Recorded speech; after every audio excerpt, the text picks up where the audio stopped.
What's good everyone, Geargone here, and today I'm going to be trying something a little bit different. We're going to go ahead and look at some retired sets that might be potentially good investments. I was doing a little bit of LEGO research while I was stuck in bed, and I realized that there are quite a few Legends sets, and for some of you that may not know but love LEGO Star Wars, Legends is the story that's no longer official Star Wars.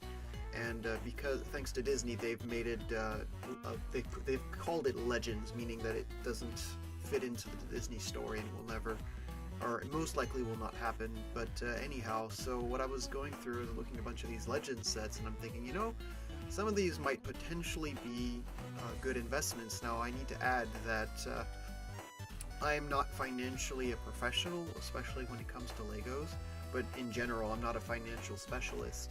And all of these are only my opinion, and I just felt like it'd be kind of cool to share them with you and see what you guys thought on these sets and on these ideas of potential investment. Personally, I'm not too interested in investing in Legos. I like building and playing with them, in a sense, displaying them because they're really cool to me. And the thought that some of these would never really be reproduced because they are no longer canon unless Lego decides to do something different, which I don't think they're contractually able to, but they can do whatever they want at the end of the day too, but they want to sell things based off of the current story. But anyways, I think I'm going to start with these. Oh, and these are in no particular order. I don't know if I've already said that, but yeah, so let's go ahead and get started with the first set.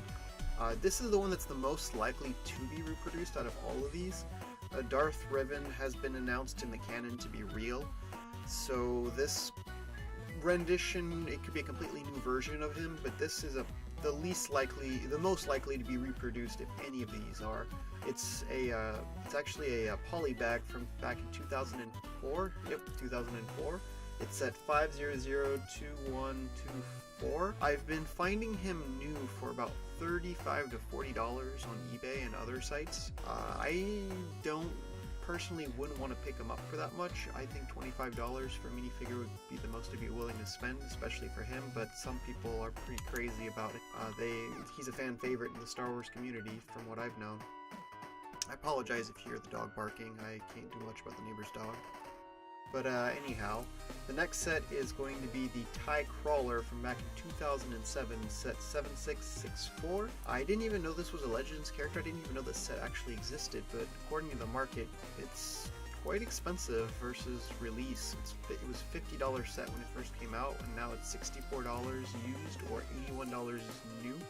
Probably more like $100 to be honest with you, because I've been seeing about a $20 discrepancy with new sets versus what's available. The next one this one's actually likely to come back. I've seen various different models of them. It's the TIE Defender, set 8087 from 2011? Nope, 2010. Okay, retailed for $50. That one's actually pretty cheap used. It's $46.67, but $88. I've been seeing boxes for about $120, so this one's a bit more expensive than advertised. Looks like a fun build, probably expensive because of the age. It's an 9-year-old set. I keep forgetting it's 2019. But yeah, we're most likely never going to see this, but it's possible that they make this one Legends, or canon at some point. The next one I found through a Yoda's Chronicles. It's a weird little Lego story that they did back in 2013-14. There's two sets with Jek 14. He's a clone Jedi. I thought it was really cool. He has lightning hands. A new set will cost you about $90 is what I've seen on eBay, even though it says $88 here. I've almost picked a set up for $40. It's honestly not the most impressive ship in my opinion. I'm not a fan of this design. The next one I'm going to show you is really cool and is actually very expensive, but still wouldn't be a bad investment just for this little minifigure in here. Really cool little stealth ship. Next we've got the Jedi Scout Fighter, set 75051. I actually own this set, sealed in box. It's a really neat set. Retailed for $59.99.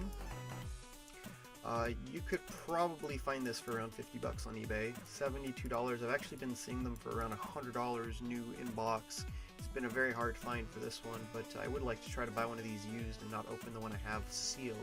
But it is a really nifty little design, and there are 2 droid exclusives to this. Well, I don't think this one's exclusive anymore, but it used to be. And then this little guy, the little, they're not going to show us the other little R2 type droid. He's a really cool little, he has a transparent top if I remember correctly. The next set is the Anakin's Custom Jedi Fighter. This has Basha Press, or not Basha Press, I'm not very good with these names of the characters, but it's got the assassin, this little character in here. But this was another LEGO special episode from what I was doing some research on it. This one's not likely to come back. Well, it's probably the most likely to come back out of all of them, but very unlikely just because it's a very weird design. I don't think it sold very well, but and you can actually get this one for pretty cheap. The next one I'm going to talk are the ones that are the least likely to come back, and this is because it's back when the contract for between Lucasfilm and EA's for the Old Republic video game was out, and it's, even though that game is still currently ongoing, it's technically it's technically Legends, and was around a weird time. They've only made 5 sets in total for this one. Personally, I'm actually looking for this set. It is the Republic Trooper vs. Sith Trooper set 75001. It's just a battle pack. It retailed for about $12.99 back in 2013. Now currently looking at about $25 to $30. I don't know. I've not seen one as low as $23, so it's a bit weird. But $15 to $20 is what I've been seeing them used on eBay for. The next set, I actually own this one, is the Republic Striker class Starfighter. It's the Jedi Knight ship from the Old Republic, set 9497. It's a very nifty little set. It's actually been going up quite a bit on eBay. It's been about $50 used with the minifigures included. $61. I've never seen this set for $61 brand new sealed in box, but it has been about $80 to $90, which is pretty expensive for a set that originally originated for $45 MSRP. Alright, we're almost down. We're down to three more sets. We've got the 75025 Jedi Defender class cruiser. This set MSRP'd for $89.99 back in the day in 2013. Currently a new sealed in box will cost you about $140. I don't know where these prices are coming from. I'm not sure they're very accurate. They seem kind of below market price. And then these have been going for between $80 to $100 used. This one is a very, I feel it's pretty generic. It's a pretty generic ship design, but it's still really cool just in terms of design, because it's very unlikely they'll reproduce this one. Next one is my personal favorite. It is the Sith Fury class Interceptor, set 9500. It MSRP'd for $89.99 back in 2012.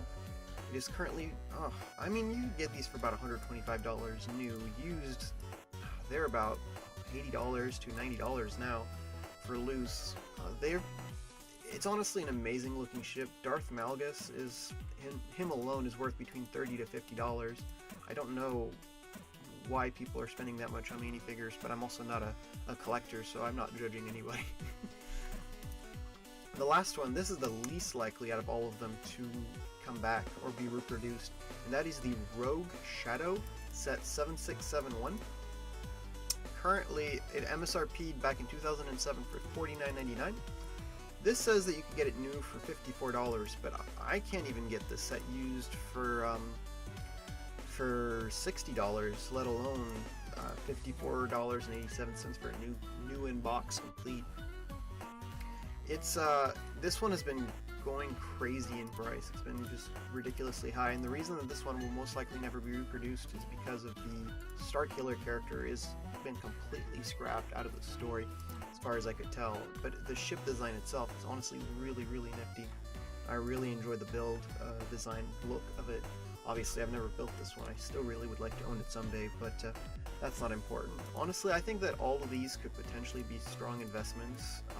Again, like I've said at the beginning, I'm not a professional, and I would love to hear what you guys think of that, but There are a few other ships that I didn't include in this episode, but yeah, let me know what you guys think in the comments down below. If you hated this episode, please smash that dislike button. If you like that button, tickle that like button. And if you like this video and would like to see others, go ahead and check out the channel and hit the subscribe button if you enjoyed it. And I will see you guys next time. See ya.